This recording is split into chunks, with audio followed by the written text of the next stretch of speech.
That's great. As always, we like to begin by acknowledging the original stewards of the various lands that we are on, as well as our ancestors and those who toiled without compassion or compensation. We'd like to acknowledge our elders and community stewards whose shoulders that we continue to stand on as we build, share, and learn together for our collective liberation. So to start off, how about you just introduce yourself to our viewers and listeners? Yeah. So, hi everyone. My name is Jamila. I was born and raised in the Dominican Republic, so in the Caribbean. And I actually ended up moving to Ancilla territory, so the Lekwungen speaking peoples, about 10 years ago. So, in other words, I came to West Coast, actually British Columbia, more specifically in Victoria. Now, as I was going through university, going through my degree, I actually studied sciences, and that was one of my first loves was science. And I was an activist. Was very active in the community, in the work with the university, and actually identifying what are areas where we need more support, or where people in our Black, Indigenous communities of color needed more support. And eventually that transition towards business. And I know it's a big jump, but honestly, when I looked at the impact that I was having, even through my degree and the impact that we needed to have on the ground, I saw, hey, you know what? We really need to focus on creating different systems or building different systems that are moving away from our traditional mindset or our traditional ways of doing work, workplace culture, etc. Because if we're going to work, just like you mentioned, towards our collective liberation, towards economic empowerment, towards resilience, true activism for me actually started by empowering ourselves and the people around us. And so eventually that led me to start my first company in the area of clean technology. That's where science came in a little bit. And then focusing, in that case, we were working on the circular economy. So we started looking at how do we decolonize the ways in which we make products, in which we already are working with our teams and building our companies. And even from a financial perspective, how do we change the way we make money and that money impacts the environment around us? And so when it came to money, though, in that journey, I learned that I wasn't financially literate at all. And guess what? As an immigrant, as a newcomer, I didn't really had a cushion. I wasn't starting from wealth. I wasn't starting from connections or a strong network.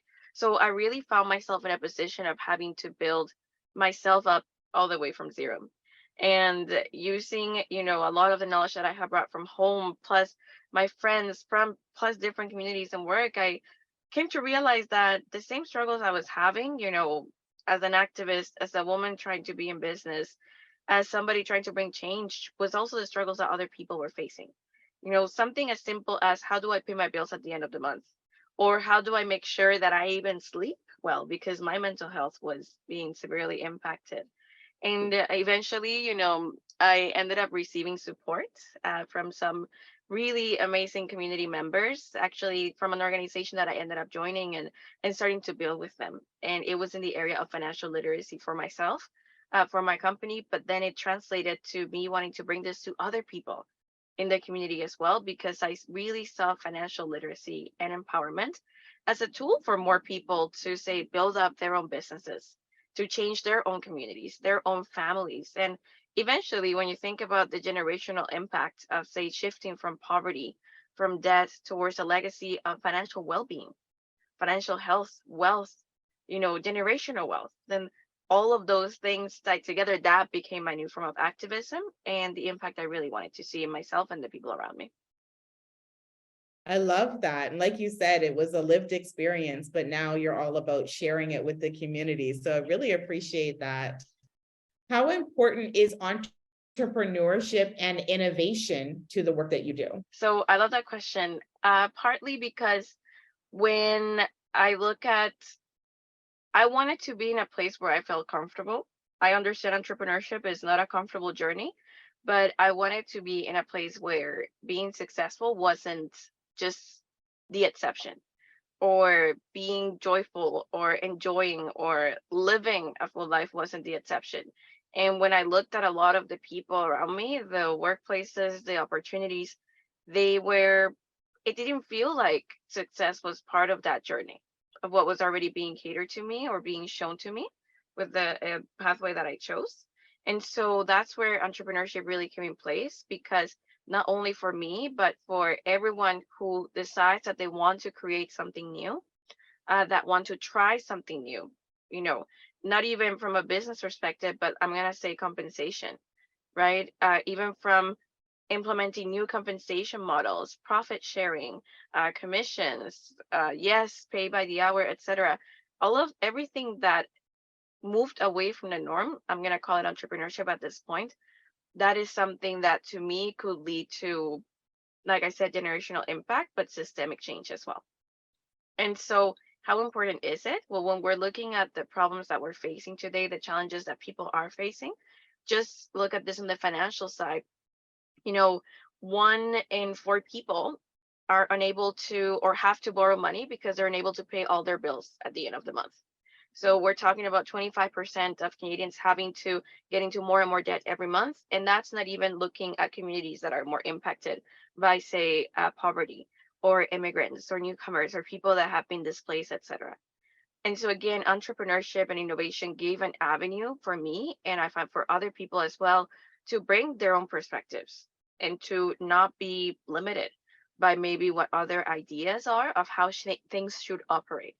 And the reality is that the most popular idea doesn't necessarily have to be the best one, and I think that's where innovation has to come in place, because if we're looking at solving problems like the climate crisis or making education equally accessible for everyone, solving the water crisis, I find that we do have to solve these problems with a different mindset than how they were created. And again, that goes into entrepreneurship. It opens doors for people to use their lived experience, not just, a degree or a title, but their ideas, their thoughts, their work as a team to solve problems. It's so very true. I'm a big advocate of entrepreneurship, and I love the push or the pull of more people into it for sure. And expanding on that, what inspires you most about your current work? Well, in terms of my current work, because I know if you think about my story, it's going in circles, and that is entrepreneurship as well. It's not a straight line. It's not just a straight career pathway. The biggest things that has driven my work to this day is social impact. That's one. Honestly, I became an entrepreneur out of necessity in the first place, and then I started to understand that it could be more than something to just pay my bills.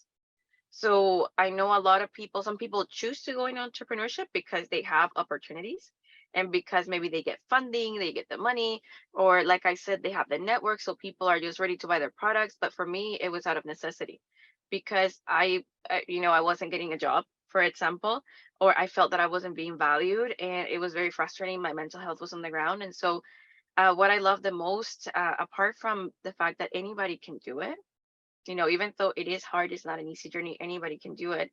It's that it really creates at least a level playing field where if we can really crack the code of entrepreneurship or having a business, anybody could be successful. And in my field, so I'm in the financial education, financial services.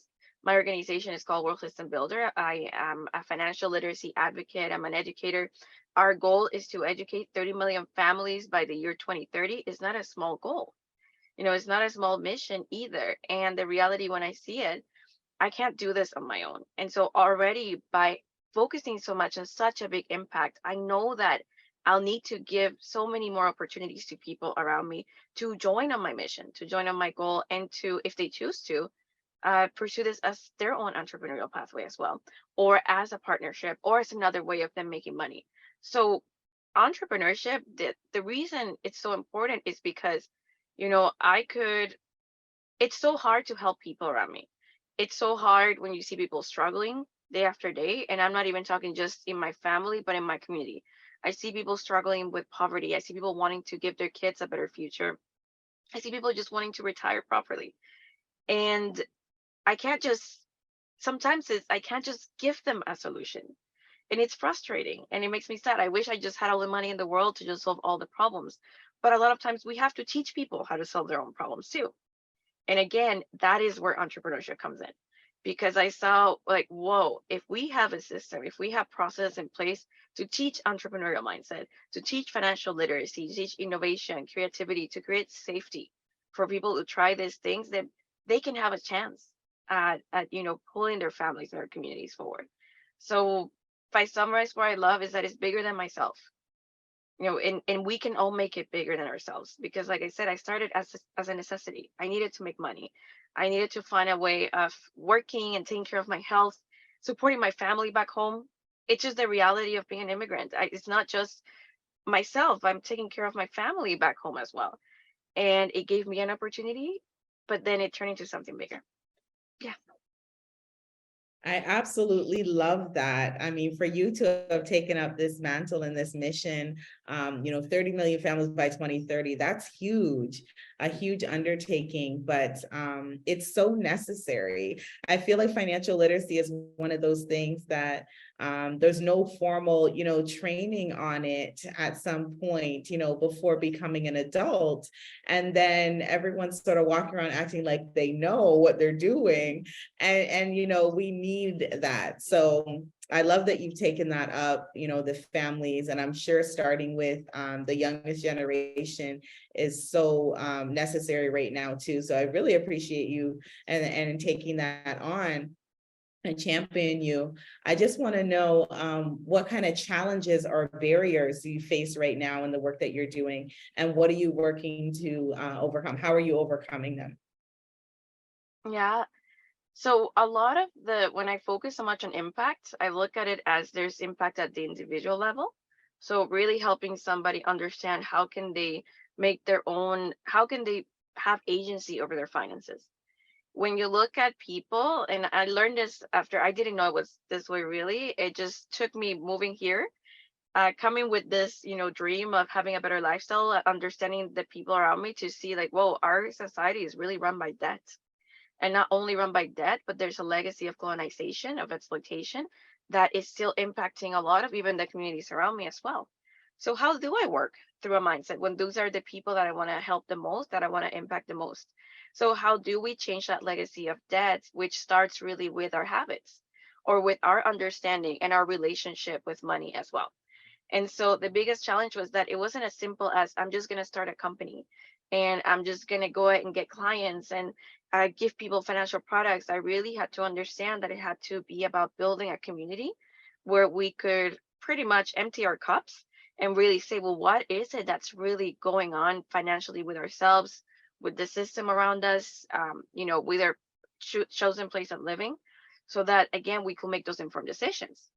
And so bigger than just the actions, bigger than marketing, bigger than all the little things we take care of business.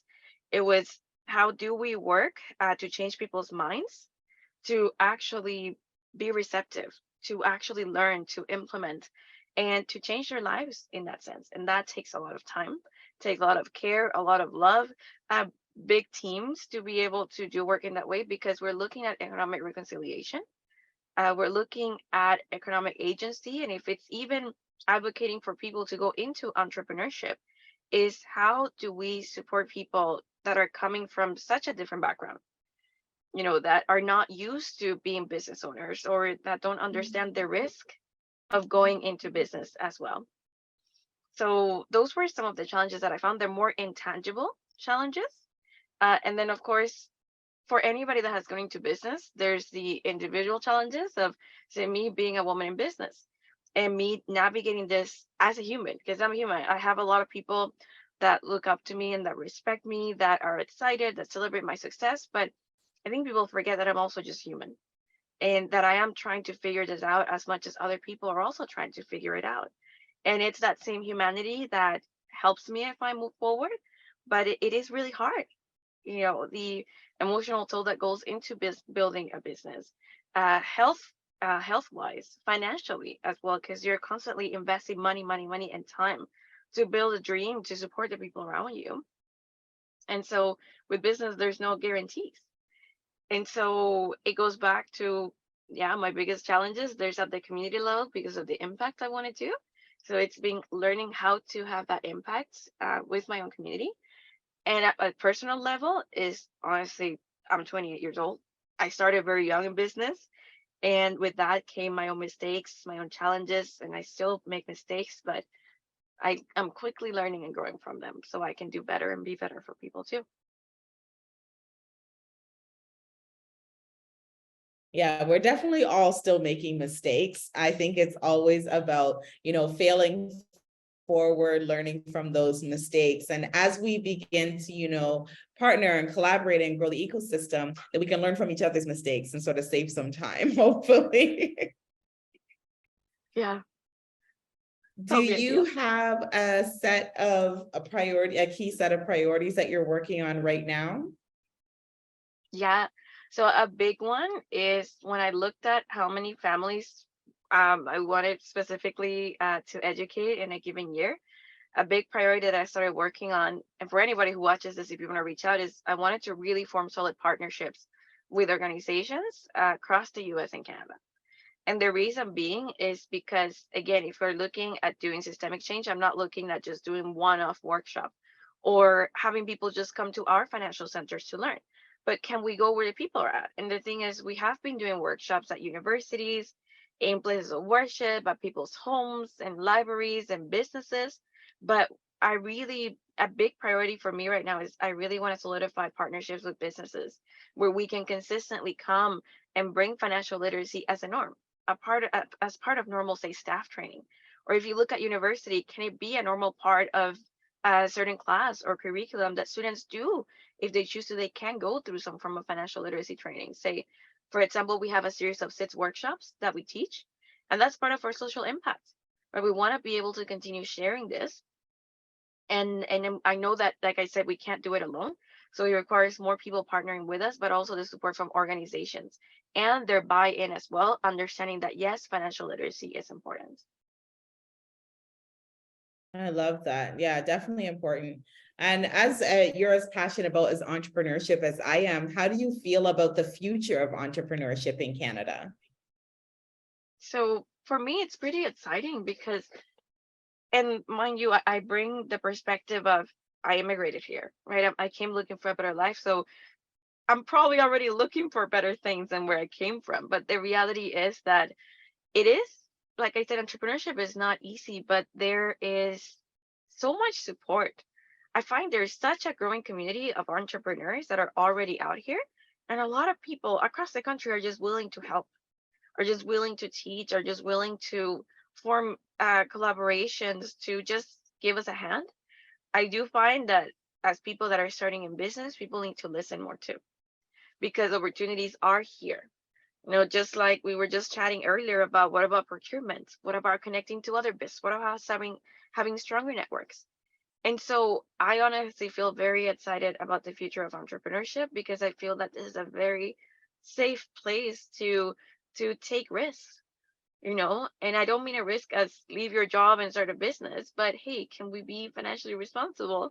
Can you understand your market? Can you understand why you even want to start a business in the first place? So the way it's designed leads to that outcome that you want. And can we be okay, like I said, making mistakes and failing? I struggle with that, I will say. But again, it's a very safe place to do it, because there is a lot of support here.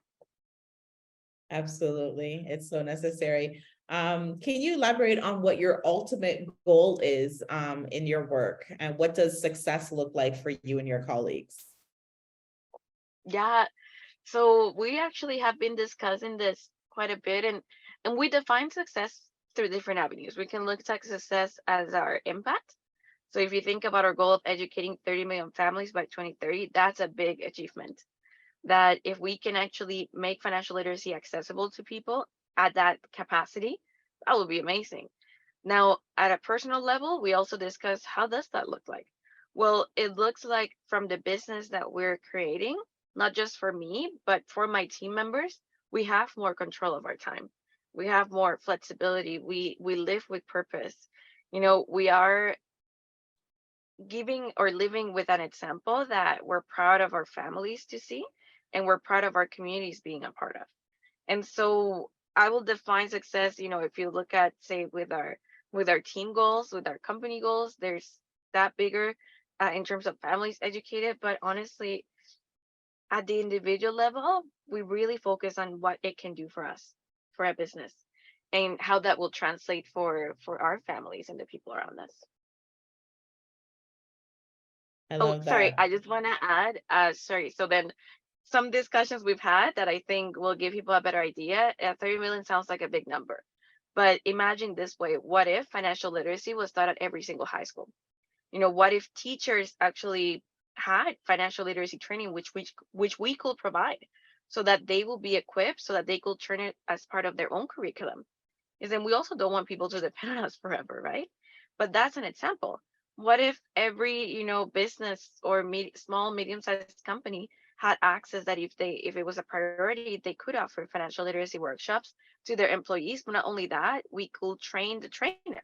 We could train people on teaching the workshops themselves as well. That's another way of having more outreach. What if every single indigenous community across Canada had access to financial literacy?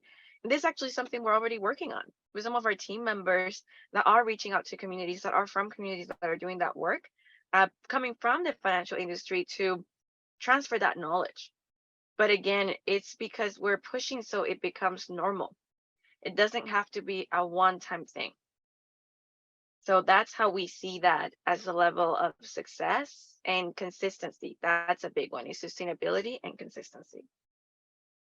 Absolutely. And I think there's a big push for that right now. I think the culture is really interested in, that sort of the literacy, the sustainability. And so there's a huge push and interest in it. So we have so much momentum. We definitely have to, like I said, continue to collab and push forward in that.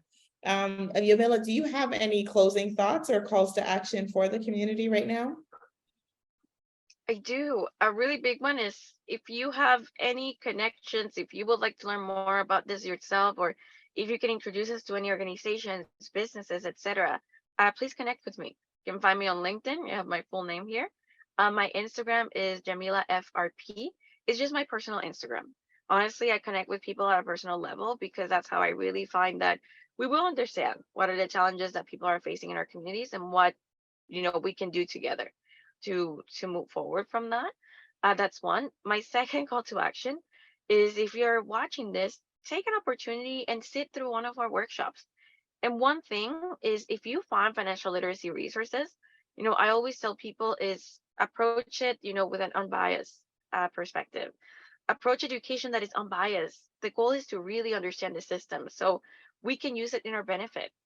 And then money doesn't always have to be a struggle. Money can be a vehicle and a tool that we can use to start other businesses, to help take care of our families, to actually have a better lifestyle. But it will take that whole community push forward to change the narrative around money. And that is hopefully, I hope that my example, even through my life, through a business, that people can see that.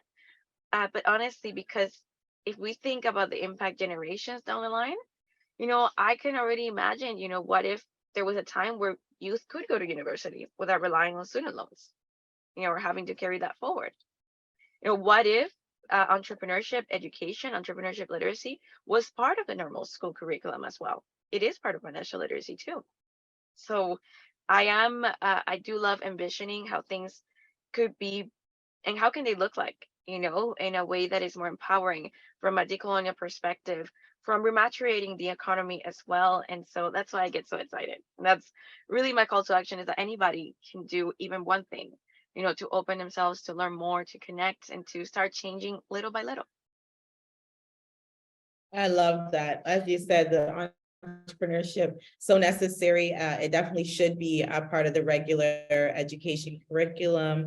I always say that in trades is what I'm always pushing people into, entrepreneurship and trades and STEM. So again, we definitely applaud the work that you're doing, the advocacy for financial literacy. Thank you so much for the remarkable work that you do.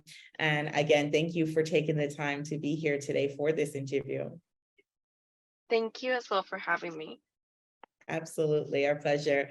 So we want to close the way we began by acknowledging the original stewards of the various lands that we are on, as well as our ancestors and those who toiled without compassion or compensation. We'd like to acknowledge our elders and our community stewards whose shoulders we continue to stand on as we build, share, and learn together for our collective liberation. So again, thank you so much, Yamila, for your work and for being here. And thank you to all of our viewers and listeners today.